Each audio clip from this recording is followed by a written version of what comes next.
sacred sexuality is not pursuing the orgasm. The deeper aspect of Kama Sutra you talked about, then we have Tantra, then we have Vajrayana. We have all these school of thoughts. At one point, what went wrong?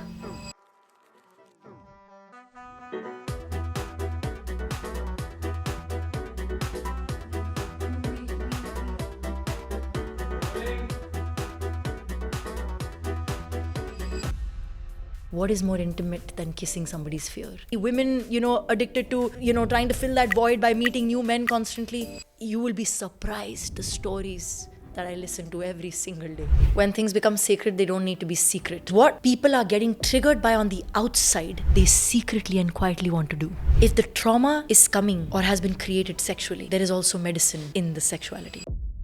If I, as a woman or a man, individually want to connect with my own body, fully present, what do I do? Things are going to get darker, things are going to get weirder, things are going to become more like, that was even possible?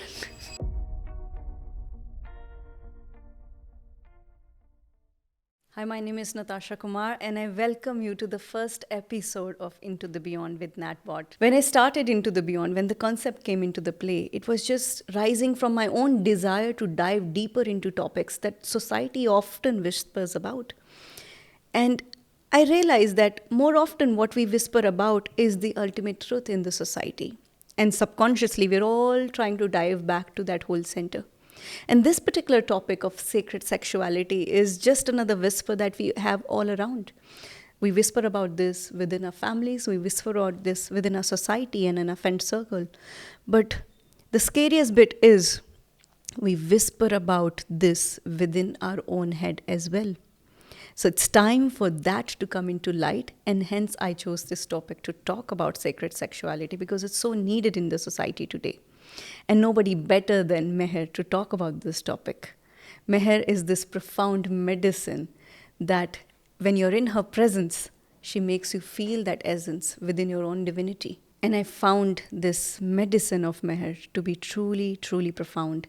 And I've been saying that every woman that I come across, and I say this to every woman, and now I would say it to every man as well, that you must experience the essence of what Meher brings to the table. Because it's truly freeing in many different ways and it lingers as you go on with your life.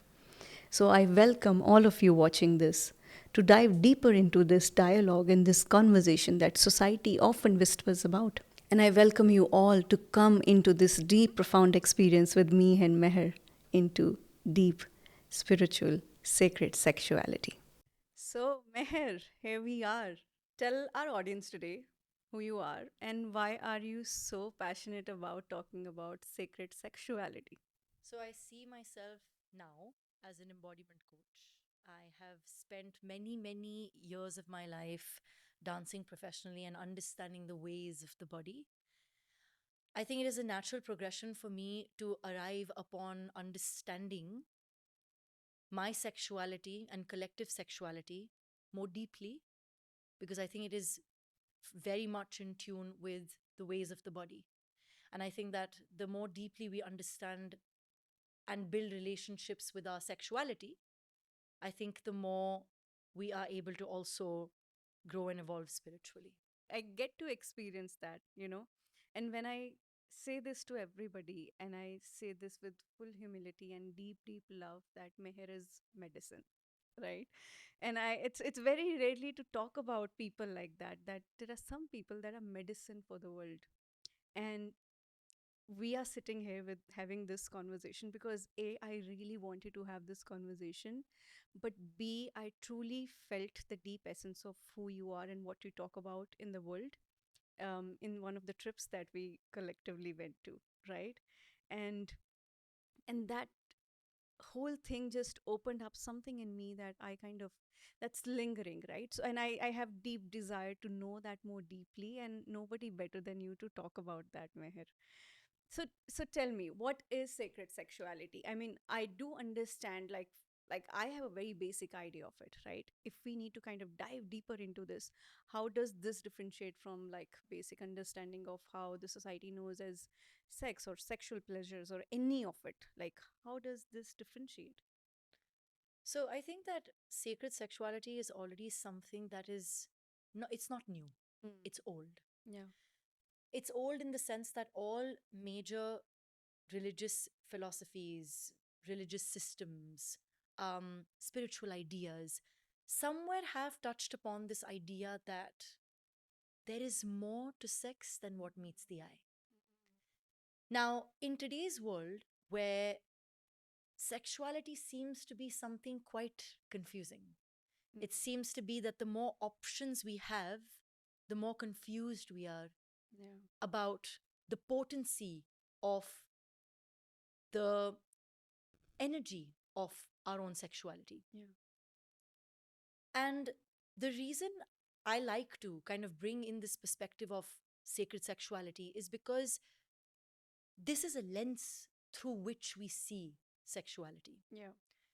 Um, it is really looking at sexuality in a way that I don't look at you as parts that are pleasurizing me. They're not parts that are pleasing me.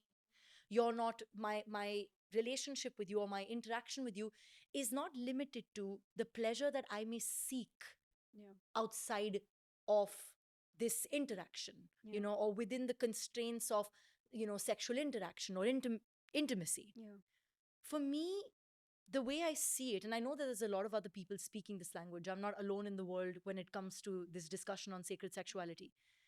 It is seeing sexuality as that same potential energy that moves from the base as sexual energy, goes and becomes creative energy, goes and becomes the energy of ideas and enterprise and leadership and power, and then is the same energy that becomes the energy of love and Yeah. compassion.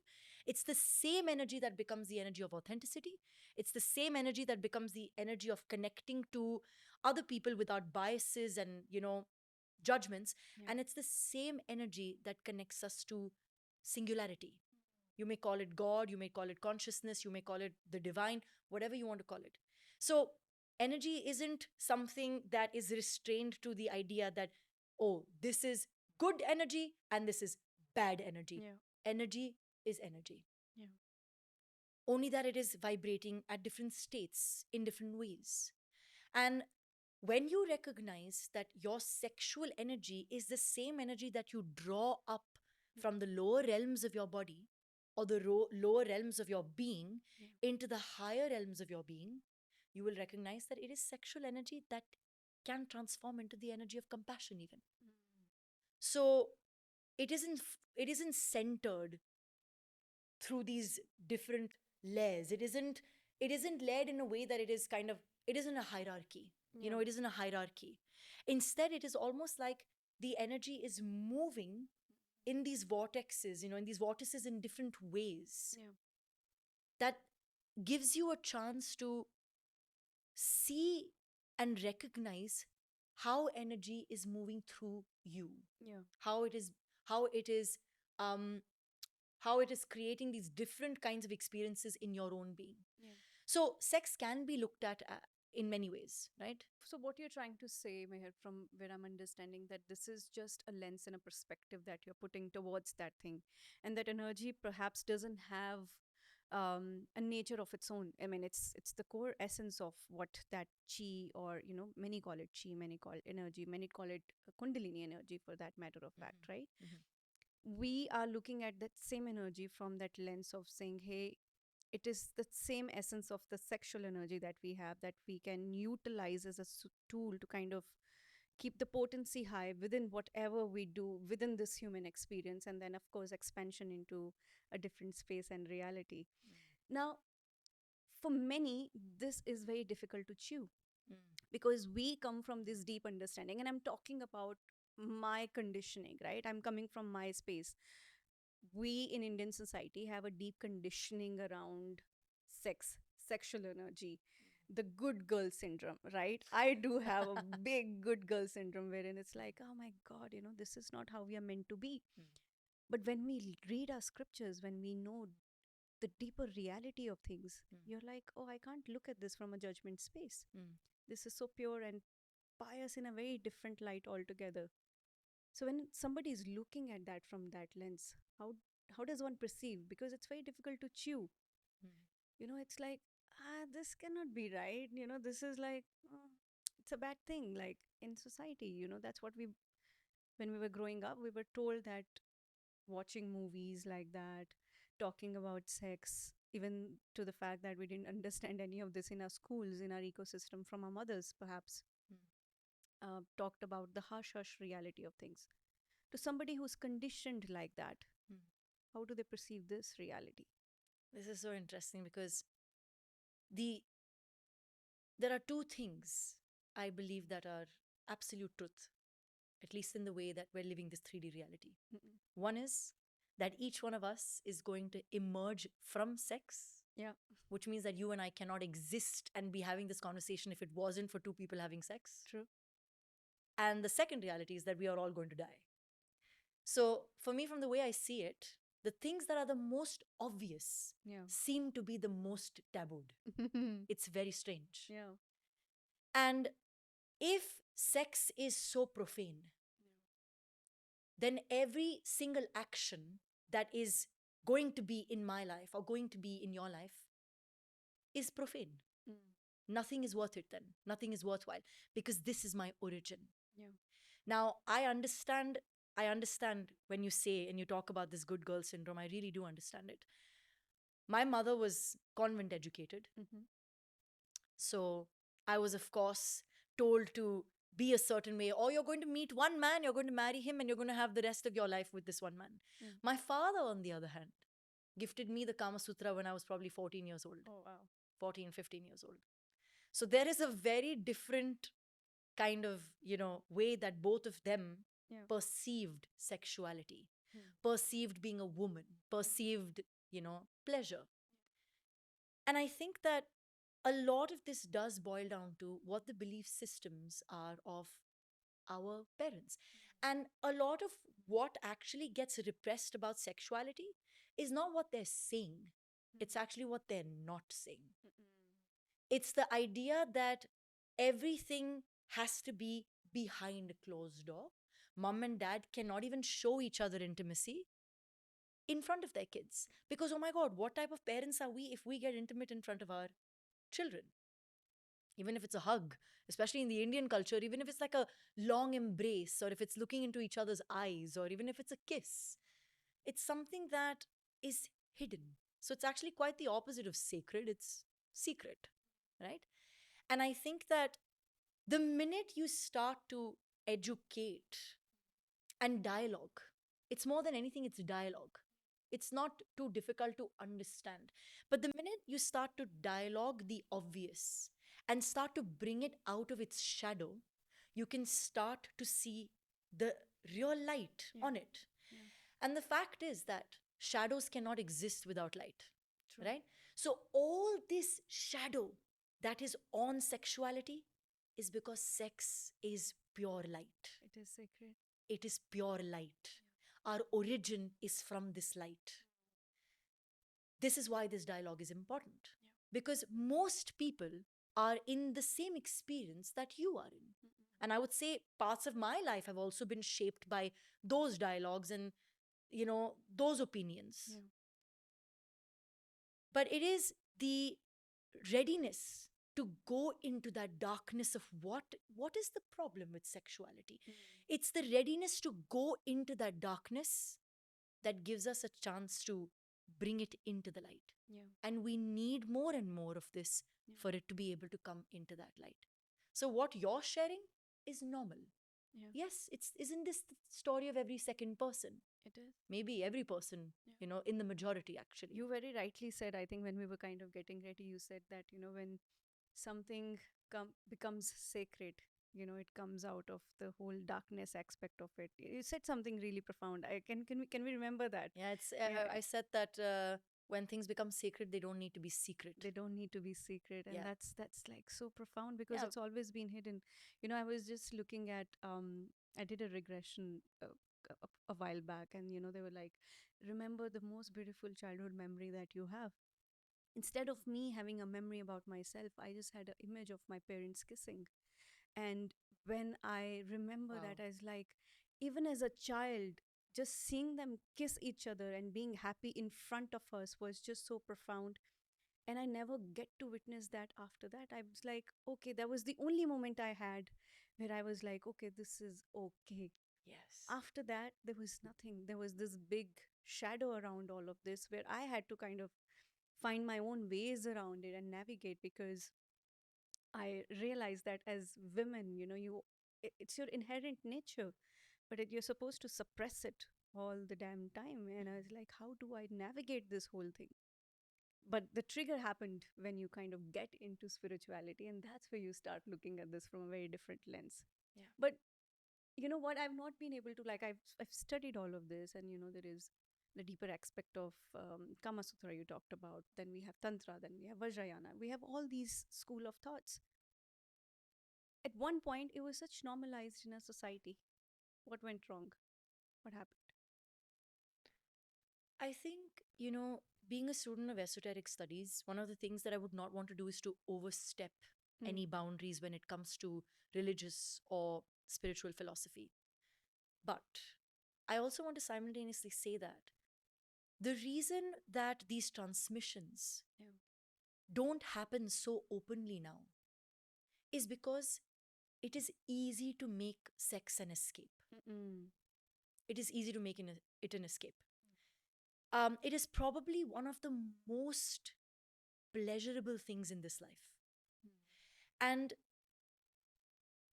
when we've experienced this kind of fast, easy pleasure, Yeah. it becomes very normal for us to go. It becomes our go-to place. And so a lot of times that teachers and gurus withdraw from giving these kind of transmissions Yeah. is because you have to gauge if the students or the audience that this is being transmitted to is ready to see it in that light. And it's kind of like a two-edged sword. So what's happening is, because the transmissions are not happening, Yeah. it still stays in this very ugly, tabooed space. Yeah. But because everything now is so fast, and because, wanting to please ourselves so quickly, dopamine hits that are quick, is become really the need of the hour, because nobody has time.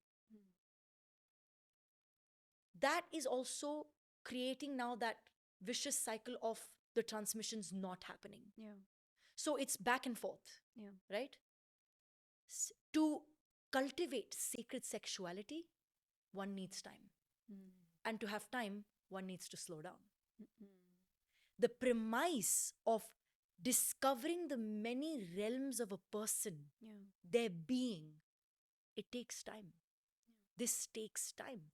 And the culture that we live in, which is only glorifying speed, Yeah. productivity, rush, let's do more, let's be more, Yeah. let's prove more. Sexuality is not about proving anything. It's counterintuitive. It's about living. It's about experiencing. It's about being in the presence of that shared energy with another person. And so it is obvious that this back and forth momentum has we've lost it. Yeah. And also because of the fact that naturally the humans are optimized for this increase in consciousness, this magnification of consciousness. Everything that we're doing is to spend our energy on what more can we do, what more can we do, what more can we do. And I think in the midst of that, we have just naturally lost connection to a lot of things. The most natural things. Connecting to nature, Yeah. spending time with our loved ones. Yeah. In that process, I think connection to deep spiritual intimacy Yeah. has become lost. It's like we can draw the same parallel, how like people just go to the mountains for the essence of the nature, but then they would go and they play the music there loud and they would just drink and come back, right? And parallel, we can draw the whole idea of being intimate with somebody. We'll just make it like a quickie, it's like a 10-minute delivery thing that we want, right? So Yeah. I think the the desire for more and the speed of it has kind of departed us from that essence of it. Yeah. And now more so because we're seeing this app culture, we're seeing situationships and all of that. I mean, I think we're falling apart more and more often. How do you see that coming into the play now? Like, and it's very weird. I mean, because I know of many women and men Hmm. who are out there to explore this space, who want to explore their sensual side of things. Mm. But the environment and the ecosystem is not prepped for spaces like these or experiences like these Mm. because it's so fast paced. Mm. You're just one left swipe or right swipe away from kind of connecting or not connecting. Mm. How do you see this coming into the play? It's interesting. I have a very different take on this. Mm. I think the more hollow we are going to become, or the more hollow we're becoming, the more aggressively we are going to have to learn to love ourselves. Mm-mm. The system is actually forcing us to look at what we're doing and what we're not doing. It's forcing us. We are in a time when you're right, you can just swipe, and if someone swipes back, you know, I don't even know how it works because I've never been on an app. But you know how it is, right? But because it's that quick and that fast, you have access to these options, you have access to these possibilities. But the more access we have, the less consciously we are engaging with it, the less we are introspecting on it because it's available, right? Imagine I have to make a painting of a sunset. Yeah. And the only colors that I have are, blue, black, purple. And I know that I need red. I'm going to try deeply to search for that right kind of red. Hmm. And I think that it's like that. It's this search for something that isn't there that actually supports me in finding the thing that I want to paint my canvas with. Whereas when I have all these colors, it's almost like yeah, okay, everything's available all the time.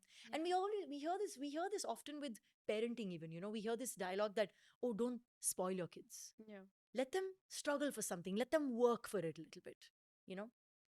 So one my take is that the more hollow we will become, the more we will be forced to look for what love means internally, because it's not going to be available, right? Yeah. It's going to be dispersed somewhere in the air, can't find it. Mm-mm. And then you're going to have to look for it. When you look for it, when you start to look for it deeply, when you ask the right questions, naturally you will then start to engage with people differently. So I think that we are at a precipice of big change, and I can feel the change coming.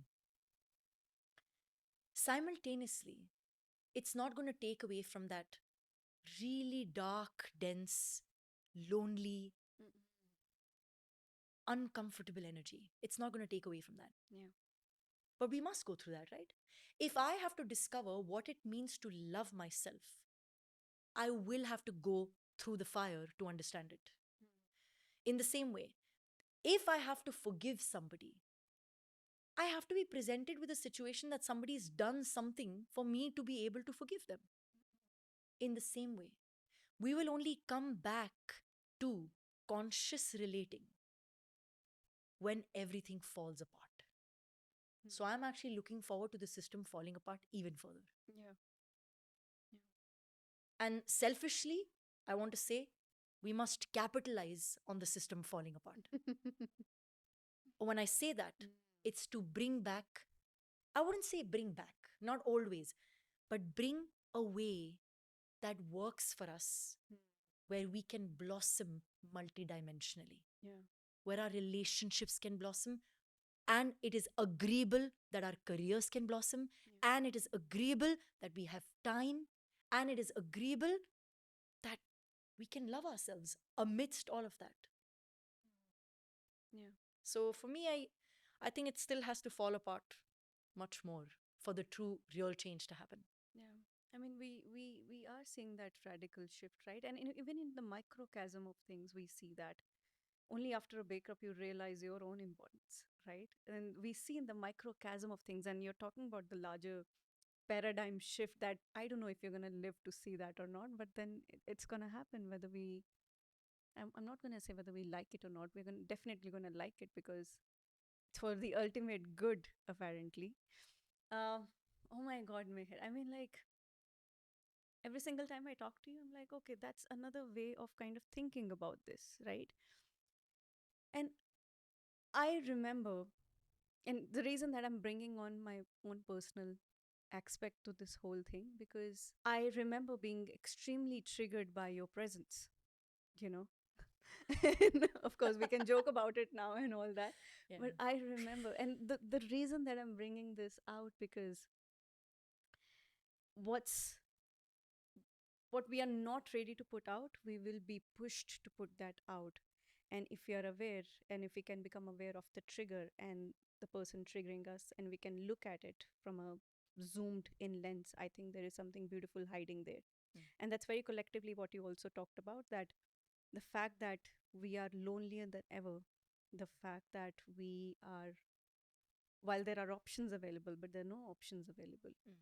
It's like that similar thing that it is being triggered. We are being triggered into some sort of awakening, like how I was triggered into awakening when I. Right. So I'm going to bring that question first. The reason for my triggering mainly was to see a woman so free in her own body. And I've never seen that. Mm. We've we thought we knew what a free woman would look like. A woman in her own sensual power would look like, but you can just imagine it. Mm. But when you experience it, it's something different. So when I came face to face with you, with your medicine, and I was deeply triggered, I was like, okay, this is how you can be. and and I just remember just being extremely uneasy within my body, and something was like brewing. I was like, I can't even pinpoint what I'm feeling right now, but I know it's so bloody uncomfortable. I love seeing her blossom and seeing her be, but a part of me is like, fuck, I missed all of this for many, many years. Where did you get this thing from? Like, because I'm so intrigued. Where is, what did you do that you were able to kind of come into this reality with your own body, being completely okay with your own self? And I'm asking this question on behalf of all men and women and anybody who's going to relate to this question. Mm. Because in our mind, we are this different personas. Mm. We are sexually liberated in our minds, but when it comes to our body and being and embodying that fully, we don't do it. Yeah. How did you broke free from that whole thing? Oof, that's a good question. I have something that I've started to notice lately, and because I think a lot of my content that's going up on social media is becoming more and more triggering. Yeah. And I'm also realizing that my numbers on social media are dropping, but my business is increasing. This is so weird. This is a dichotomy. Because what people are getting triggered by on the outside, they secretly and quietly want to do. Yeah. So, jitne log follow karna chhod rahe hain, like they don't want to follow me anymore, they're stopping following me. Those many more people are coming to do the work. Yeah. Private, one-on-one clients, groups, sessions, women talking about how they're unhappy in their marriages, men talking about how they've not had, pleasurable sex, people who feel that they're numbed out, people feel like they can't feel feelings, men addicted to pornography, women, addicted to, trying to fill that void by meeting new men constantly. You will be surprised the stories that I listen to every single day. Yeah. But I started to realize that as a woman, and I will go into the whole spectrum of it, I've started to realize that a woman's body is kind of like a weapon of mass hysteria just by existing. Just the existence Just of the it. existence Yes, of it. yes. Bas ye nikalungi, khatam. That's it. You just take off something. Yeah. And the place gets hysterical. Yeah. everything gets hysterical because we're not trained to see the woman as a whole. So for us, the independent or the emancipated woman is the intellectual or the mother or the writer or the big businesswoman who's leading a big corporate company. But the woman who's living her life and design to the fullest is slut shamed. Now, that is not just it's not just a problem for women. It's even a problem for the people that are slut shaming, whether they are on that side of whether they're men or they're women, right? Because when we're doing that, we are stopping ourselves from living sensually. Now, what does it mean to live sensually? To be in this experience of my senses, to be with my senses. When someone touches me, how connected am I to this touch? Am I ready to just send this touch away? Or am I really like, okay, more? I want to feel it. I want to understand you. I want to understand this touch. Are we ready for that? Are we ready to be so vulnerable that we allow somebody to truly touch us? Truly touch us the way they want to touch us, the way we want to be touched. For me, I find that to be the most triggering thing for people. There are so many ideas in the mind that we are not with our senses. Do we take the time to really smell our food? Do we take the time to really enjoy somebody's company? Not because it makes us feel good, but because of who they are. So we're not living sensually. It's an energy. The sensual energy is a creative energy. It means to be living in relationship to life, loving life, imagining that life is the greatest romance. It's living with life like that. Every moment is like that. And like I said, there's no time to do that. For me, the process to arrive here has been pain. Pain has been the greatest pathway to pleasure because you cannot sensitize yourself to pleasure if you cannot sensitize yourself to pain. You cannot say, I am going to allow myself to feel pleasure, but horrible things, painful things? No. You can't. Because either you numb out to everything or you're really receptive to everything. So for me, the transformation has come through. It's funny. It is spiritual. Because spirituality for me is your ability to be with whatever shows up without complaining. Without saying, this is not mine, but this is mine. This is not mine. Life is happening. Everything is mine. Everything is mine. Now, the minute I can sit with the uncomfortable, heavy stuff, I can be more sensitive to it. I can feel it more. Now, when I can feel it more, I can give myself a chance to also experience full-blown sensuality, full-blown blossoming sexuality, because I'm ready to feel it all. I'm not interested in numbing myself, and I shall not let myself get to that place. But for most of us, unconsciously, the system is designed to make us numb. So that wanting, that desire to break that cycle, that rebellion has to be so strong to live, to feel, that you will have to break the loop of how things are happening. That's ultimately living the entire human experience to the fullest. Oh, wow. Time and again, Meher, we're coming back to the whole idea of slowing down and being present and looking at every experience. Of course, in this particular case, we are talking about sensuality and being in the act of being sensual, whether you are doing it for yourself or with someone else, right? It's slowing down time and being in that moment, beautifully present. Now, to anybody who's looking at starting on that journey, right, of saying, hey, I want to experience the aspect of that. Where do I start? What do I do? So presence is actually the key to slowing down. Now, the minute I am present here, time has slowed down, no? Yeah. Aren't you and I really here? Yeah. Yeah. So I think that the first step to tapping into this way is to settle down, leave behind the 100 things, and be present for just that. Is to recognize that I want to give this moment my all because this is the only moment I have right now.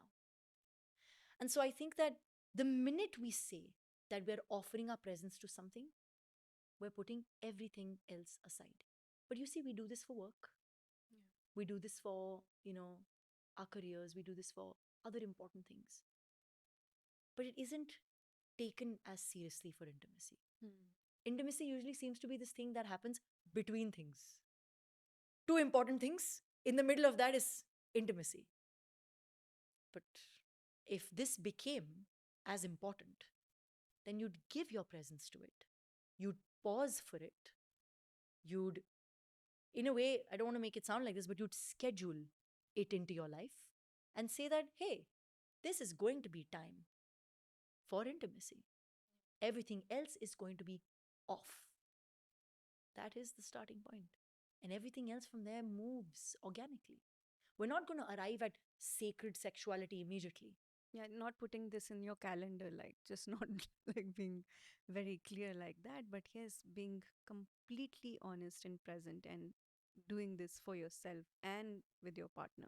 Yeah. So tell me, Mayor, help me understand. I believe the whole idea of sacred sexuality, our relationship with our own bodies and the environment around, it definitely looks very different for men and women, Yeah. right? It's a very different experience because when a woman wakens up, she becomes into this wild woman, right?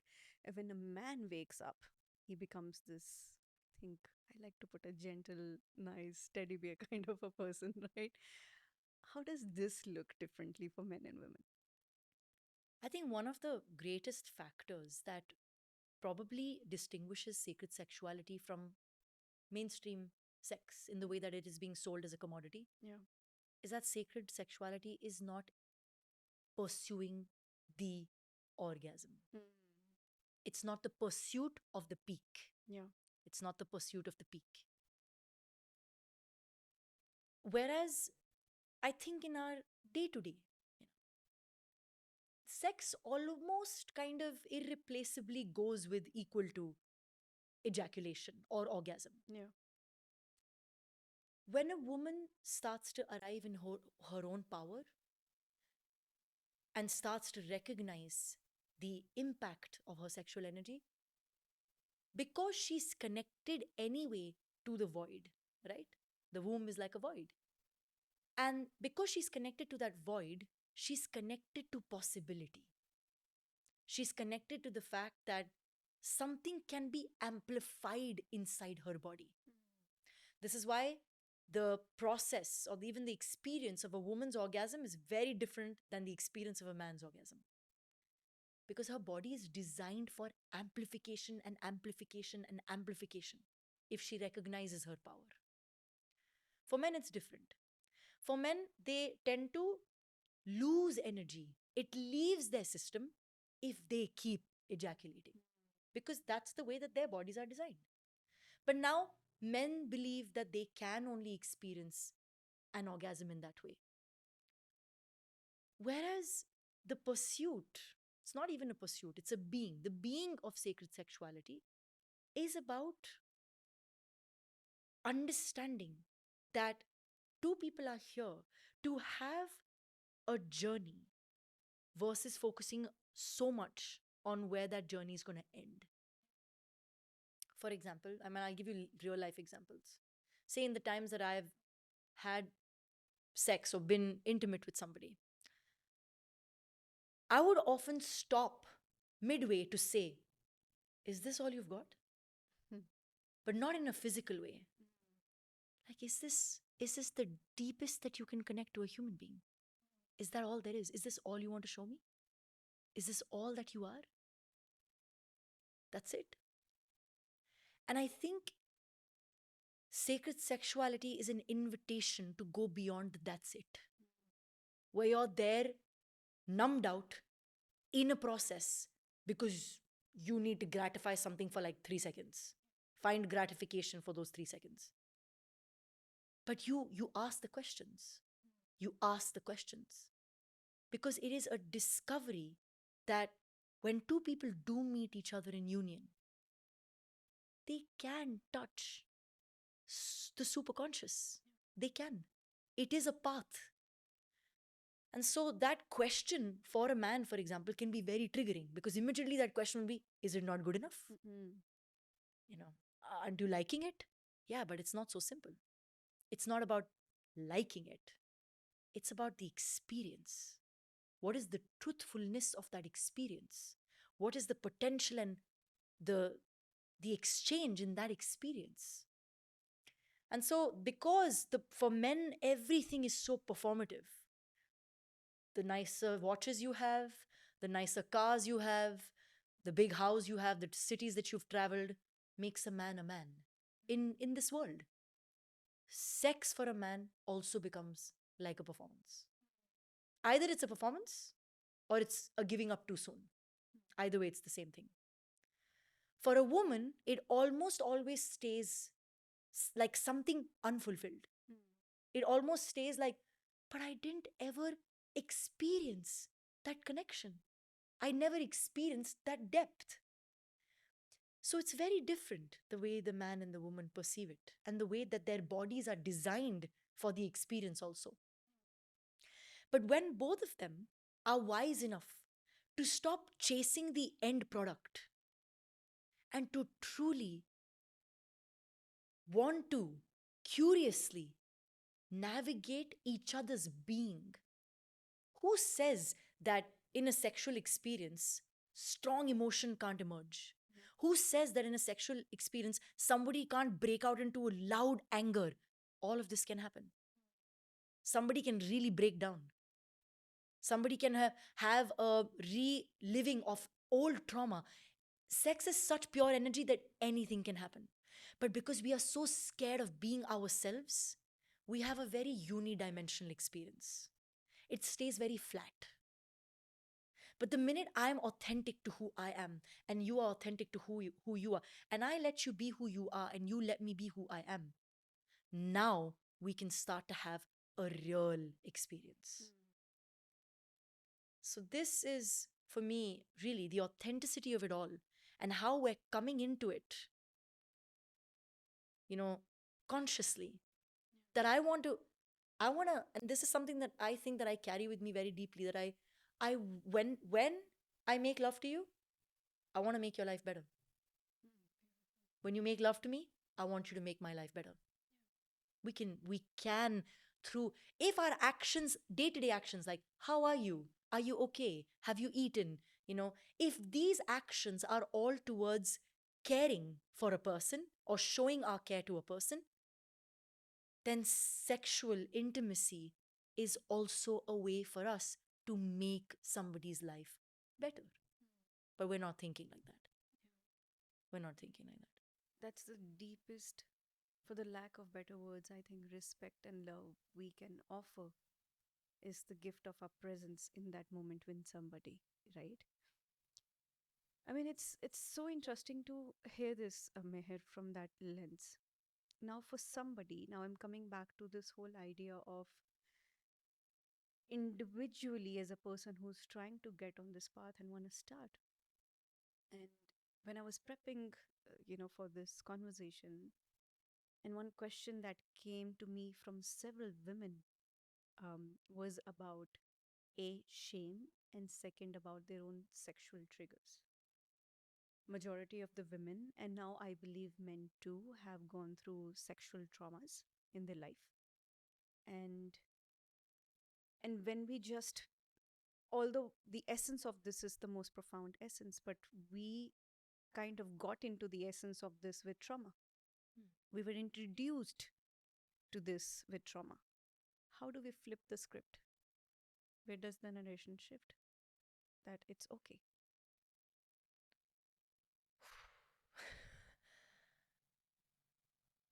I think that women have to stop shunning men and men have to stop shunning women. I think men have to stop saying that we are too emotional and women have to stop saying that men are only sexual.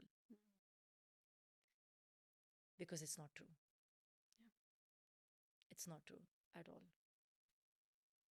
I think before we see ourselves as these two polarized compartments, we need to recognize that we are human beings first. And the only real bridge, human to human, is the heart. And when I say the heart, I don't mean the one that pumps blood, but it's this inner knowing. Nobody's taught you these values. You don't even have to learn them. It's like when you see a cute animal and you immediately go like, oh, so cute, you know, unless you've had some bad experiences. But even as a child, you have these feelings of kindness towards something or an attraction to something that's cute, or it's a very natural thing. It's a very natural thing. Now, what happens is that life, like you said, traumatic experiences and all kinds of trauma, it doesn't have to be only sexual trauma, verbal abuse, mental abuse, even the trauma of not having basic amenities like food, water, can all impact how we go on to look at sex later. Because if you understand, say for example, something esoteric like the chakra system, your root chakra, which is the foundation of your life, it's the center that holds the dynamics of safety, security, basic needs, even procreative sexuality. Now, if someone's always living in survival mode, mere paas hai nahi, I don't have enough.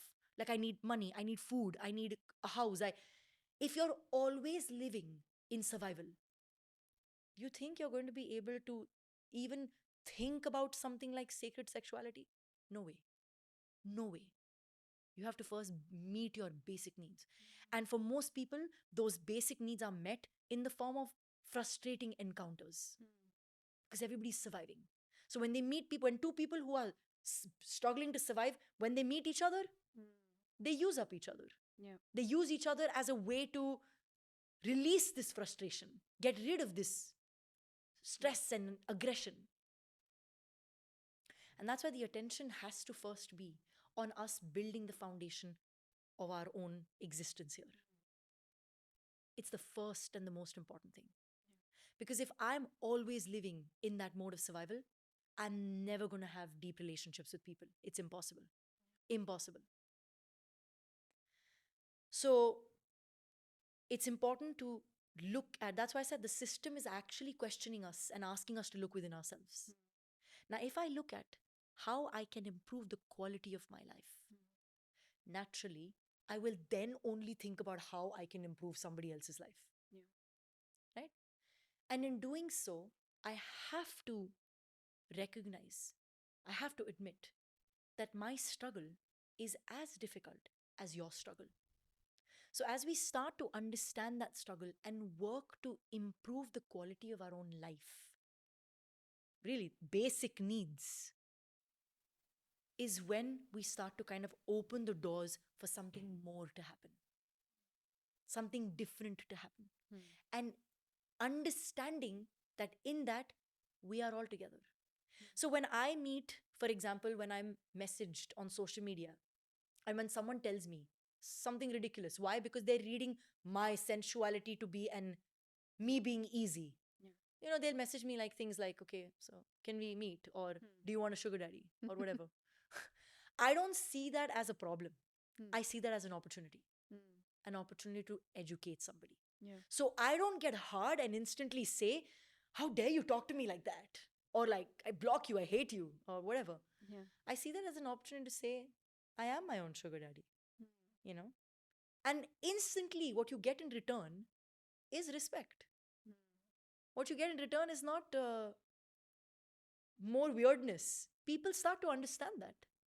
Because everything can be dialogued. Everything with the most ridiculous mindsets can be dialogued.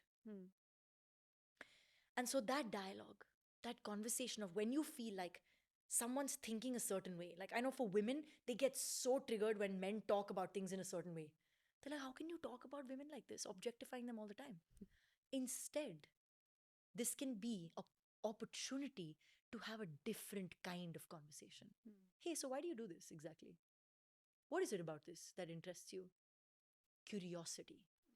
The more curious a woman is to know a man, and the more curious a man is to know a woman, or however it is across the gender spectrum, it doesn't matter, the more curious we are to really understand and learn.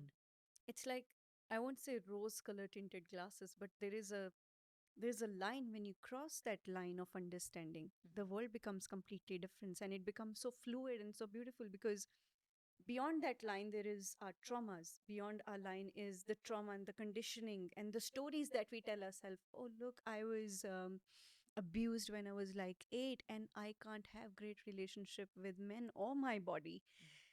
And after a while the story becomes so meaty to your own self. You're like, oh, I'm gonna dance, and you're liking it by now. It's not, the story and the essence of that perhaps has evaporated, but you like that story so much that you're deeply immersed in that story. And I know for many, because I've been on that journey, and I'm like, there is something beyond when you cross the threshold, when you start looking at men differently, when you start looking at your own sexuality differently, when you start looking at the world differently. You're like, you're suddenly, it's an unspoken pedestal of sorts. Like, I don't want to put hierarchy, because there would ego would come into the attachment aspect of it, but you suddenly start viewing world in a very different way. And that's where I feel the beauty of what you talk about comes alive. Yeah. Because you're like, oh, this is freedom. You know, something interesting that people won't talk about because it's too dangerous to talk about. I'm a survivor of child sexual abuse. For many years, I lived these stories lived inside my body. Yeah. And every second woman I speak to is a survivor of child abuse in some way. Yeah. Even if it wasn't full blown, there has been some amount of violation of a girl's body. Yeah. Of course, for the longest time, for me also, it was there was rebellion, there was anger, parts of my body were numbed out. There was a resistance, there was anger towards men at large.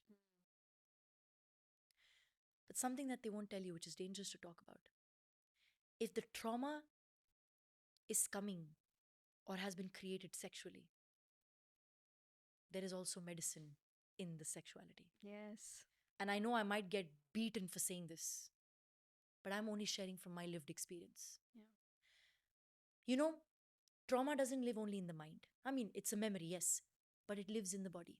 So if someone has touched a part of your body repeatedly, you know what happens? That part gets desensitized, or that part becomes painful, or that part, even something like a tumor gets formed in that part of your body. For me, I have seen the potency of going from a place where someone has violated parts of my body. And that's why I say we are seen as parts, because nobody was violating this. We are seen as parts, literally.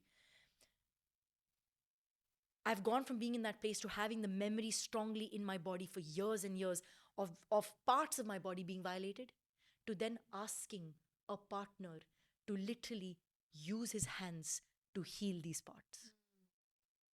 And the actual healing for me happened when somebody consciously said, okay, I will do it for you. Tell me where the pain is. Tell me where the hurt is. And then becoming willing enough to touch the parts that are in pain, to, to, to be with them medicinally, consciously. Then you realize, oh, the story can be something else. Yeah. If a large part of your life is spent living in desolate circumstances, you can never imagine that you could be living in luxury. But the minute you start living in luxury, you realize, oh, it can be like that. It doesn't have to be that old story forever. Yeah. But this also takes courage. It takes you and your willingness to change that internal dialogue about people. Yeah. Feel like sitting with this thought for a moment.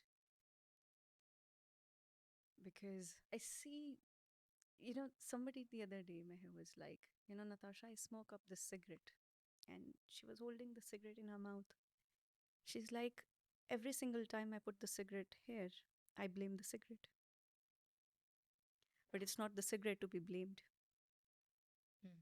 It's the act of me, it's the desire of me, it's the act of me making my choices to say, I'm going to spend more money here in this habit versus something else, right?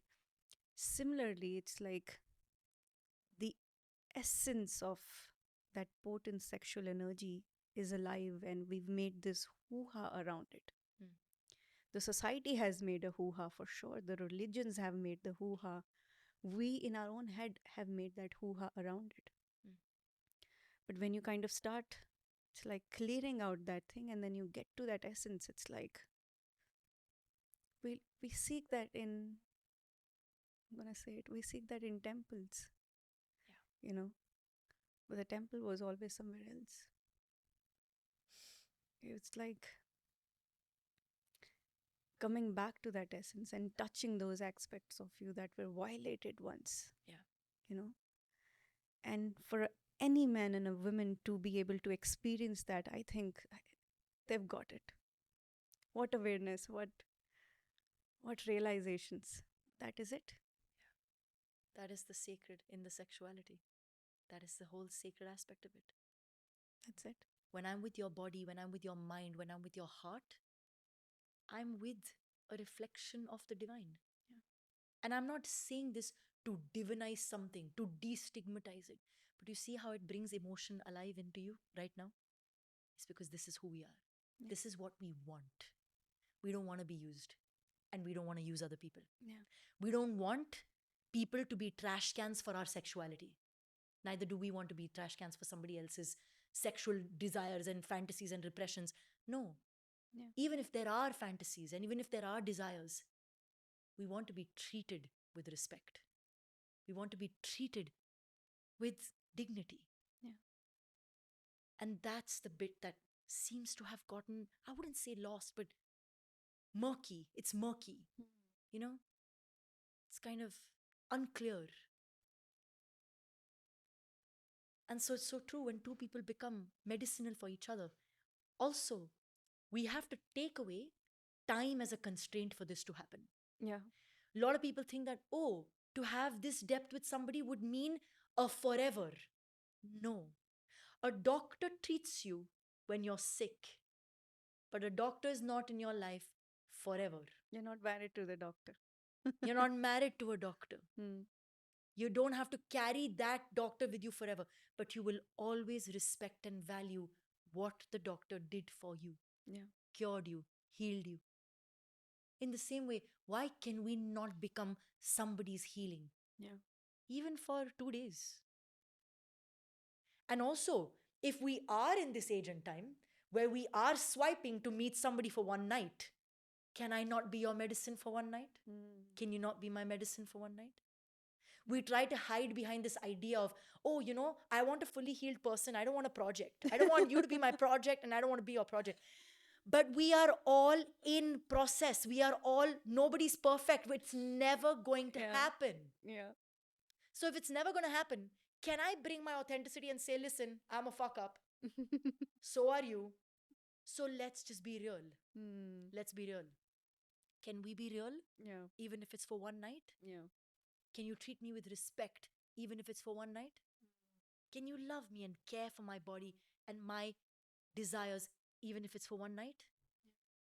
It's the quality of how we meet people. That's how we flip the script, because everybody's like, I am looking for this age old love in this idea of Tinders and Bumbles and whatnot. But then it's not, the times will evolve. Who knows, this is for a better good? Who knows? The short terms are for the better good, because marriage as a concept is anyways dying, right? Right? Who knows, this concept is for the better good of humanity? It's revolutionizing love. Perhaps. Yeah, who knows? Yeah. And the only ingredient that we can bring to that whole thing is respect and presence. Yes. And that is it. This is the greatest gift in the moment. Yeah. If everything else is unclear, we don't know how it's going to be. We don't know how relationships are defined anymore. Yeah. They say that 50% marriages end up in divorce. And they say they don't even know how many of those marriages are actually happy marriages. You know, so much is changing on the gender spectrum, on the Yeah. relating spectrum. Then the only thing we can actually bring to have quality relationships Hmm. is presence, is slowing down, Hmm. is respect, Yeah. is caring. Or hai kya? What else is there? Nothing is there. There's nothing else. So we are evolving, right? The evolution is happening. And I think by now most of us have accepted that long term things are a dying thing. And then if your essence is the most purest, वो कहते हैं ना एक पल भी काफी है, you know. Now we're moving towards this weird dichotomy where I'm seeing this AI generic lovers, pornography in a very different light altogether, right? We are walking towards many call a dystopian sexual future. But the more that's arising, right? The more I feel there is a need for the sacred to come into the play. How is that coming into the play in the times like these? Maybe 5 years, 10 years, 20 years down the line. You know, people might be love making to an AI. I don't know, like an AI embedded robot. I don't know. So I think with the AI bit, that's already happening. Like I think that I've seen these projectors with women eating meals with somebody on like an AI husband. Yeah. I've seen all this stuff. But beyond that, I've also seen a lot of other types of interesting things happen. Hmm. When I was younger, when AI was kind of like developing, I used to imagine maybe one day there will come a time where AI will develop so far that people will be able to wear a pair of glasses and just have sex with anybody. And it seems that this is actually what's It's already happening. happening. It's a Yeah. real thing. And I used to imagine this a few years back. Yeah. Nowadays, you can in Japan hire a professional cuddler or a Yeah. boyfriend or a father for a day. This is simultaneously evolving. Yeah. Now, let's look at Japan as a culture. Yeah. Everything there is very, very, is designed to be made very accessible, Yeah. very easy. The interface of everything makes life easy. So now what's happening is because in every aspect of life, technological advancements or the way that they live their life, the discipline, everything that's happening there is naturally making everything so structured, so point to point, you know. But now, in the midst of all of that, what are we losing on? What we're losing on is the organic essence of things, Hmm. the possibility of something going wrong. Now, the possibility of something going wrong is exactly what keeps us evolving, Yeah. if you think about it. Yeah. That something can go wrong, that it's not perfect. Now, when it goes wrong, I can learn from it and I can evolve. But when there aren't enough systems for me to make mistakes, when everything's in order, I'm going to feel like, without knowing, I'm going to feel like the organic essence of things is missing. And so now to feel into that sense of authenticity, that organic essence or whatever it is, I am now going to get myself somebody that I can spend time with where I can feel into that again, where I can feel into that essence again. Hmm. Because now when a person's sitting with me and I hire someone and you can sit, watch movies and I can cry and they can just wipe your tears. You can hire somebody to wipe your tears. There can be room for something going wrong. There can be room for something organic. There can be room for them to say something to me that's not in place. Hmm. Whereas when it's fed into a system, it's almost always going to try to speak the language that is precise, Yeah. that it believes I want to hear. But I'll be very honest with you. I have complained about how men have not spoken to me correctly, but when they chose the right words, I got very angry also. And I'm like, why are you talking to me so mechanically? Yeah. Why does everything sound so rehearsed? Yeah. So it's that very thin line. It's that very thin line that we can only understand because we're made of this decaying matter. Yeah. Because this is going to it's a perishable item. And because it's perishable, it's changing. Right?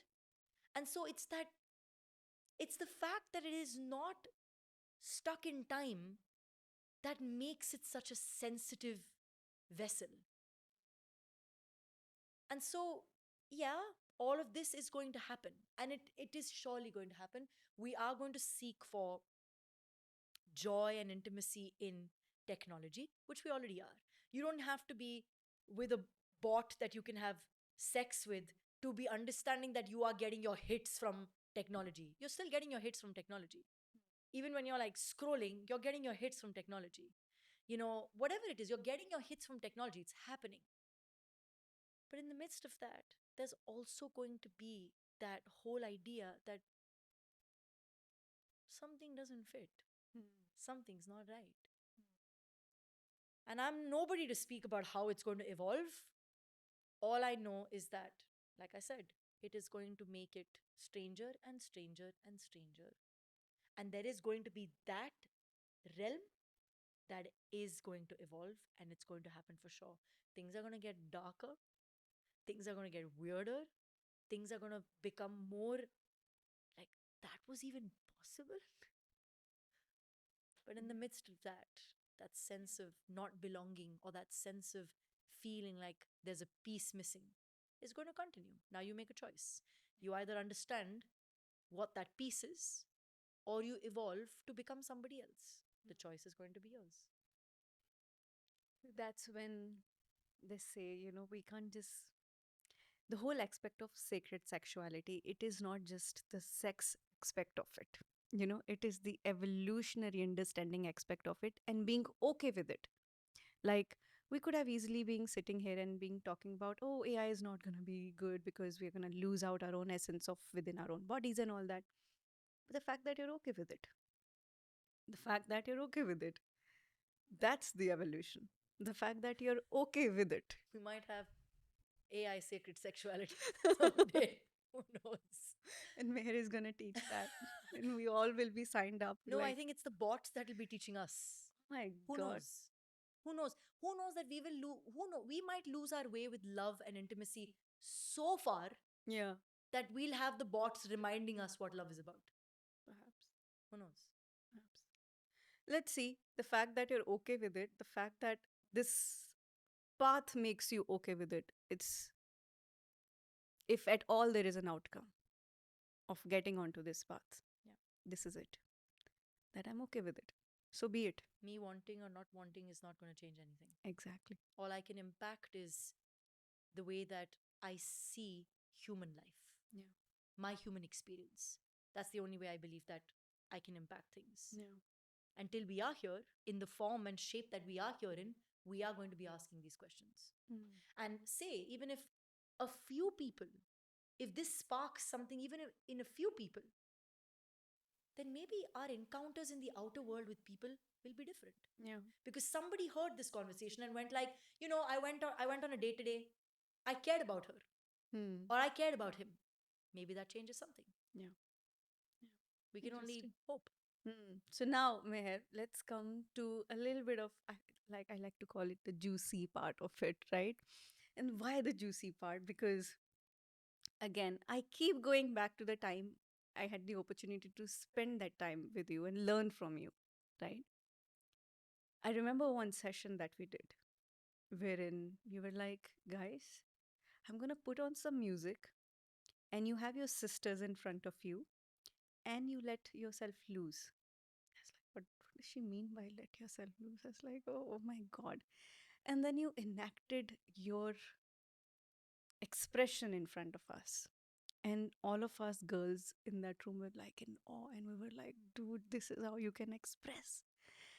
And I remember that that was so juicy for me. And I was like, and it was not, I think for many of us, it was the first time when we didn't judge ourselves through that lens, you know. And I was like, what if we could feel like that? What if every man and woman could feel like that within their body without any judgment and apprehension towards the way it wants to be expressed, the way you want to express it? So let's get on to some actionables, right? If I, as a woman or a man, individually want to connect with my own body, fully present, what do I do? Are there any rituals or tools that I can get onto to be in touch with that divine essence, which is my sacred sexuality? I already have a lot of visuals and feelings right now. Um, you know, one of the cues to understand if you're really tapping into sensuality is when you see something, it evokes an emotion. Versus what this commodity objectification style sexuality that's being shown to us on television, you know, when women dress in like these gorgeous clothes and like they're perfect for the male Yeah. gaze, and you know, but when you watch them, when you watch it, it doesn't move you. Yeah. It is merely lust. It doesn't move you. So one of the greatest signs to tap into your own sacred sexuality, you will know, is when it Mm. moves something inside you. Yeah. When it's not just blood flow to your genitals, Yeah. you know, when it actually shifts something and makes you feel like you're touching life more closely. You know that feeling when you're going to kiss somebody for the first time Hmm. and it's like, you know, it's like buzzing, like, you know, it's going to happen. But those are the moments life lives in, Yeah. you know? You feel so much, you feel so many things. But the way that sexuality, sensuality is sold on television today, in the form of dance, music, modeling, you know, Mm. whatever we see, fashion, it doesn't do anything to the inside. It's just an external representation. There's nothing sensual about it. Yeah. So when you know that cue, when you tap into that cue, just first this has to tap into your head. You know, it really Yeah. goes, it trickles into your head, and you're like, okay, what are these moments for me? What are these moments? Yeah. Where it is not merely the desire to fornicate, but it's something that changes something inside. Yeah. Curiosity, a fire, a flame, a water, something changes.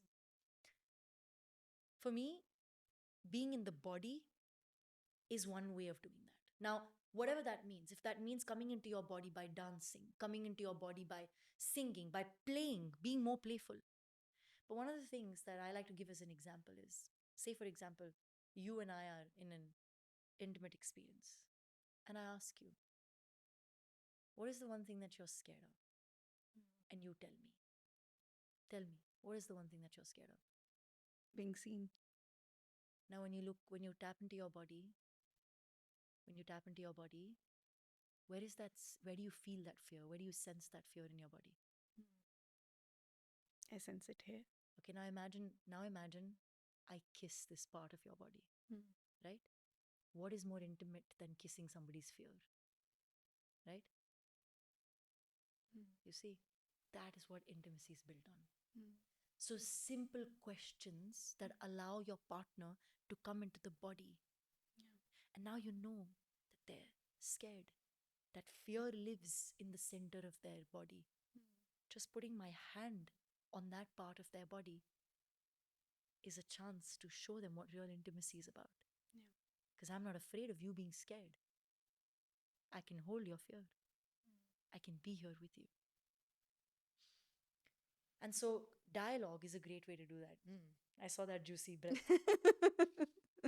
So the minute, you know, हम हिंदी में बोलते हैं ना ये चीजें कि मैं तेरे दर्द को चूम लूं, कहते हैं ना हम ये. The old lyrics, yeah. These are all, this is poetry. Yeah. But this is the essence of human life, because I can kiss your pain, you know? And the simplest ways are to start to really connect with our breath, for example, you know, where we just sit down, we settle down, And we start to build a relationship that there are two. There's me and there's my breath. Now, how do I share intimacy just with my breath? The breath in me together.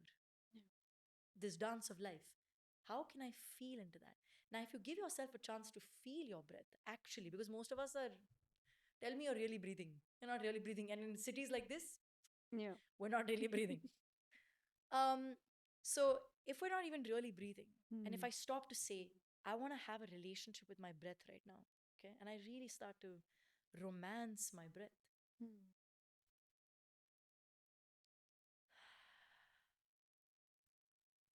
that's intimacy right there. I start to build that connection. Now, when I start to build that connection, if I give myself the chance to move beyond shame, my body will naturally start to move. It'll naturally start to make a sound. This will happen naturally. I don't have to force it because I pull away that weed of shame. It's my body. I'm connecting with my breath in my space.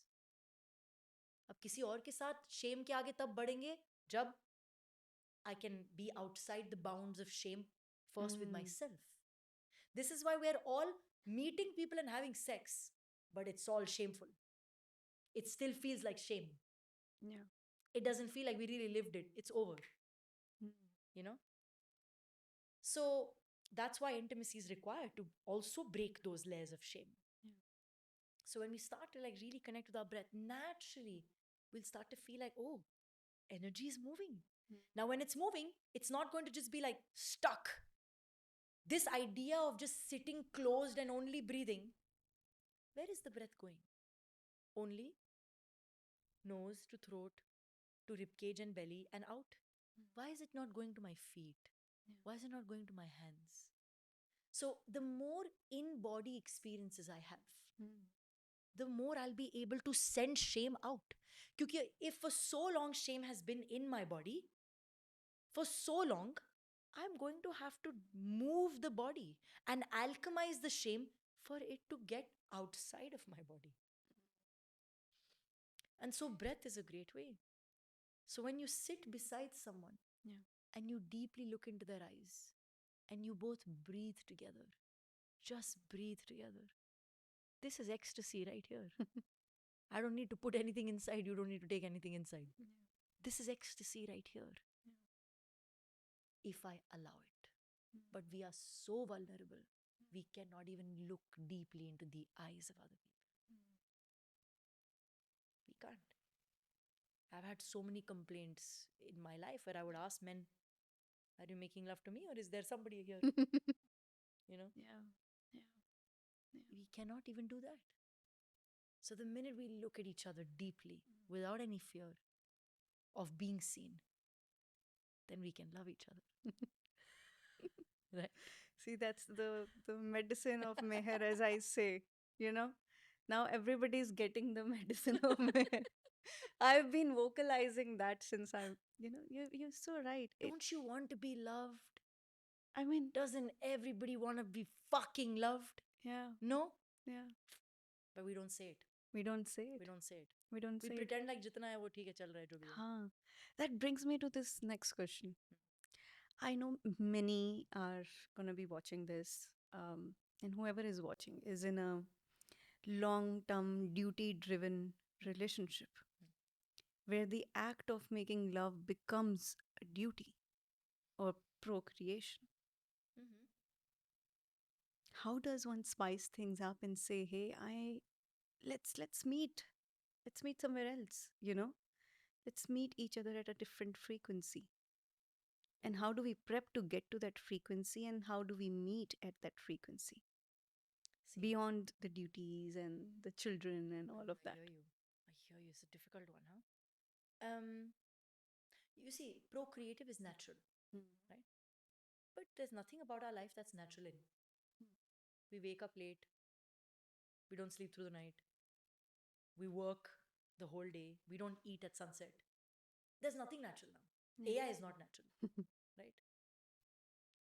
The word is literally artificial intelligence. Already. It is. It is art already, right? Because we know it's not natural. Yeah. सोचो तो वो नाम भी हमें बता रहा है कि ये कुछ हम कर रहे हैं ऐसा where it's not natural. Yeah. It's artificial. Yeah. Now, because we're living already in a time where everything is so unnatural, we have to move away from that procreative paradigm. Because that procreative paradigm, a lot of people will use the naturalness of that procreative paradigm. This is what it's for. It's to make children. You know? They'll use that to kind of keep you trapped there. Yeah. But how come that should say natural, but everything else is artificial? Right? It's confusing. So I think that it can be very triggering for one or the other partner to make that kind of space for this journey, right? Yeah. But the minute that you say, let's look at this as play, let's play, let's make this playful, let's try. You don't have to prove anything, I don't have to prove anything. Can we try? Can we, instead of doing that same pattern of entry and exit, can it now be, okay, let's pause. Yeah. Let's make a painting first. Paint something for me, or paint my body. I'll paint yours. I think the women would be okay with this. The man is going to be like, Don't be so sure. Don't be so sure. Sometimes men are really ready for these explorations. But you see, more often than not, the initiator has to be the woman. Because this desire for more lives inside her body more than his. more than his. His desire is for power. Her desire is for connection. It's for greater experience. But Yeah. that doesn't mean that when he experiences it, he doesn't realize, shit. Yeah. Because I can experience more here, I can experience more everywhere. Yeah.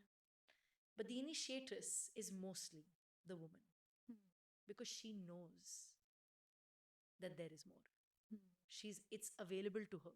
Yeah. That information, that wisdom is available to her. So the thing is, oftentimes what happens is women will ask, men will reject and create this boundary. This woman has to be so strong that she can break the boundary lovingly. Yeah. Because men don't do very well with aggression. Yeah. They don't do very well with resistance. You can't hit them. Because if you hit them, they get this, the rock becomes harder, right? But if you penetrate them with love, then things can change. Then men are ready. I've seen this happen so many times in my life. And I've also seen men who eventually go onto the path of sacred sexuality, they never go back. They never go back. They drop pornography, they change their life, they never go back. Because now they've touched something much greater. Give us some examples of transformations that you've seen in men and women who've embraced the path and embraced this aspect of their own being. Because right now what we're talking about, that this is much more beyond that one aspect. It is so deep and it's so profound. And as we were talking about it, we're like, not many will get it, but some will get it. So give us examples of some stories that you can share. I think that when someone is on the sacred path, firstly, what drops is insecurities. That's the first thing that'll happen. Tu mera hai, tu meri hai. You are mine, I'm yours. You know? And you know the funny thing? For most men, you are mine happens when they're in the act of sex. You are mine. Because that feeling is so strong. Yeah. And that experience is so strong that they're like, this is mine. But the first thing that'll drop on the sacred path is this insecurity. Yeah. That someone needs to belong to you. Nobody belongs to you. Yeah. On the other hand, both these men and women will now become more giving naturally. Naturally. Because they've experienced something higher. So now they're not here to say, please me. Yeah. Now they'll be like, let me give you. Let me offer you. It's so different. Yeah. And that offering doesn't feel like, I want to give you pleasure because I want to prove how good I am. Now it becomes more like, I want to serve you. service. This is this is me offering you my devotion, my time, my presence. And both men and women will start to have that for each other. So the way that they meet and interact with people in the world changes. Hmm. Now we're not looking at it from the lens like, meet someone new, exciting, let's take them to bed. Yeah. Because everybody's looking at the world like that. You meet someone exciting, what's the next thing? Obviously. Hmm. But you now see them as, I want to know that person. Yeah. I want to know their story. I want to know their struggle. Hmm. You'll see a genuine curiosity in that person's language. Yeah. Genuinely. Curiosity is the language of wanting to know more. Hmm. Sacred sexuality is the language of wanting to experience more. So if Beautiful. someone's curious, you know. You know. But if they don't care, they don't care. They're still stuck at a very basic level. To wanting to experience more and know more is one interesting sign. But I feel that it can be faked many times, you know? I don't think that genuine curiosity can be faked because those questions are not going to be about how was your day. Hmm. Those questions are not going to be about your work. Those questions are going to be, for a lack of a better word, penetrative. Hmm. So you will feel penetrated Yeah. before sex. And you say this word, stay penetrable. What do you mean by that? What do you mean when you say that? See, the principle of being able to penetrate something means that there is elasticity, space, receptivity, fluidity to be able to enter something. Yeah. Right? Your thoughts are penetrating my mind all the time, which means that there is this mushiness, there is a space for this to happen. Yeah. The reason I say stay penetrable is because life is always giving us chances Hmm. to feel more deeply connected. But because we are putting so many walls and masks all the time, things go by. I don't feel them. I don't see them. I don't experience them. Why? Because I'm too busy protecting myself. Now, an example that I like to give is, imagine that you have a very beautiful house, okay? And people keep coming to click pictures of your house and like always, it's very irritating. Now, what you did is you created a wall, Hmm. okay? But now they're like, oh, but the house is so beautiful. I'm going to tap over the wall and I'm going to come to see the house. But you're still irritated and it doesn't stop the people from coming in. Now you make a second wall and a third wall and a fourth wall till you build a wall that nobody can climb. Hmm. What happens in the end? You're in the center and there's no interaction with anybody. You are inside the walls. Now you are in the prison because you wanted to keep people out, because you wanted to protect your privacy, protect your body, protect your, which is all important. This is a dialogue for a different time. But as you do that more and more and more, Yeah. you get stuck inside that prison. Now there's no chance for anything. There's no chance to feel anything anymore. At least you used to feel irritated. Now you don't feel anything. Feel nothing. Wow. Feeling nothing is today's problem. The medicine of Meher. I come back to this word over and over and over again. Because the wisdom that you come from is like so divinely, and it's very outwardly. Your first thing is because we as human have tendency to be in control and to know it all, and you try to put a finger to it. Where is it arising from? Right? And sometimes now I accept that you can't fully touch the source. The source will come to you. You can't go to the source seeking, "Oh, I want to touch it so I can understand and fulfill my ego of where is it coming from? Where is the medicine of Meher coming from?" But if I am penetrable, then I can be open to the source touching me when it is the right time. On the other hand, every time is the right time. Every time is the right time. So, I mean, beautiful conversation, Meher. Um, yeah, I don't know. I'm just in awe sitting right. और क्या सवाल है मेरे पास? Yeah, I think I also went on a journey with you. Yeah, I went on a journey with you. It's been a journey, no? And you know how I know this is real? Hmm. And this is for all of us to gauge, Yeah. How I know this is real is because when I speak these things, I can feel my body expanding. I don't feel it contracting. Yeah. I don't feel it getting tense. I don't feel my throat getting caught.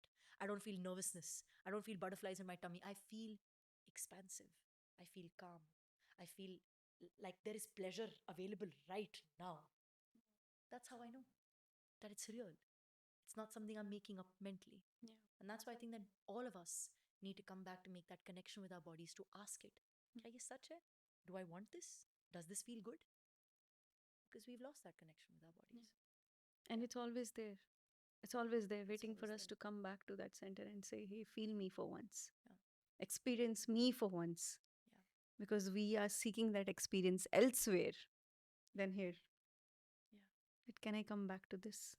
Can I come back to the center and experience it fully? Totally. And this obsession with sex also is actually an obsession with creation, right? Creation and It's always power. going back to that thing that we came from.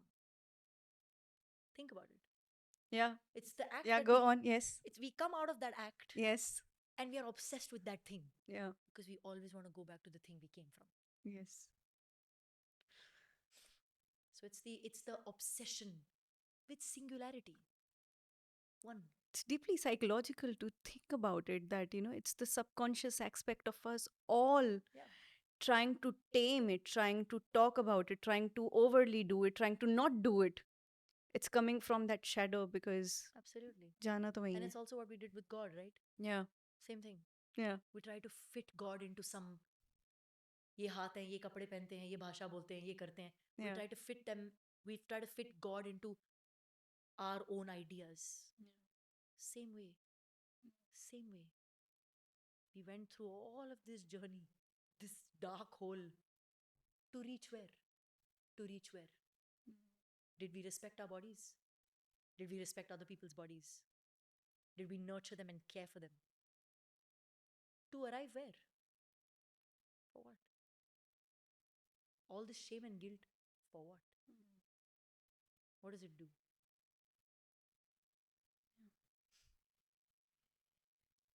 I think that's a beautiful, I think we would sit with this realization for a moment that whatever we avoid, we are truly seeking.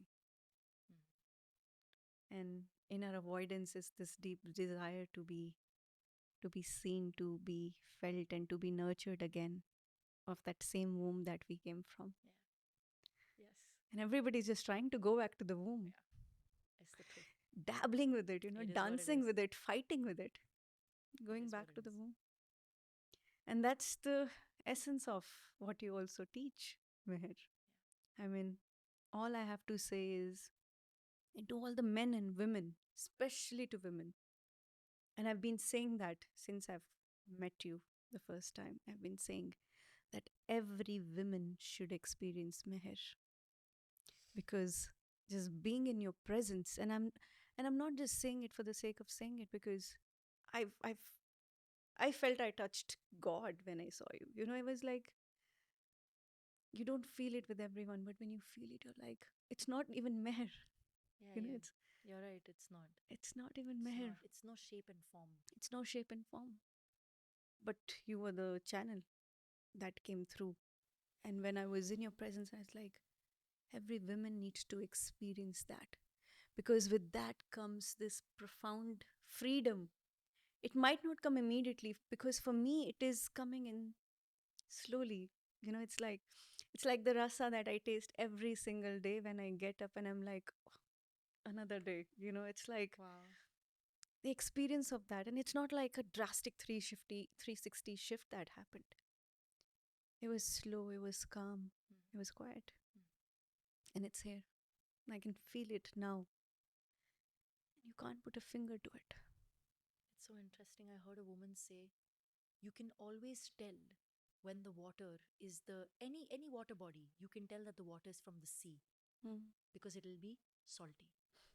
And she says you can always tell when something is of the essence of enlightenment because you will feel free. Yeah. Enlightenment is the freedom from these bondages, Yeah. from these ideas that shackle us, Yeah. that make us be horrible people to each other. Ab agar if you and I live in the frequency of shame, do you think we'll ever be able to truly honor each other? It's not possible. No. If living in my own body is shameful, then everything is shameful. Yeah. So yeah. And that's where the collective shadow needs to come into light of making these conversations normalized within our ecosystem, within families, within societies and countries, that this is the most normal thing that could happen beyond the abnormalities that we live. The air that we are breathing is abnormal right now. Yes. You're Yeah. right. But that essence, which is the most normal thing, Yes. has been puffed away of our Yeah, insecurity. it's like we've normalized crazy AQI levels, but we can't normalize two people being intimate. It's moral of today's Moral of conversation. today's conversation.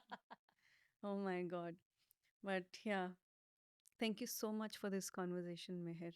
Like, I think I can go on and on and on, because being here in your presence, it's an experience in itself. This is a sacred sexual experience for me, being here in your presence. Juicy. Juicy, huh? I mean, like, I can look into your eyes and I'm like, yeah, Yeah, no, you can feel it. I can feel it. Yeah. You can sense it. I can sense it. And that's, I hope that more and more people see this divine gift.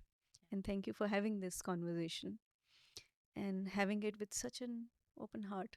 Which you, anyways, people will meet you in, I think, on the road, and you will give them this. And it's not this chair or anything. You're the same everywhere.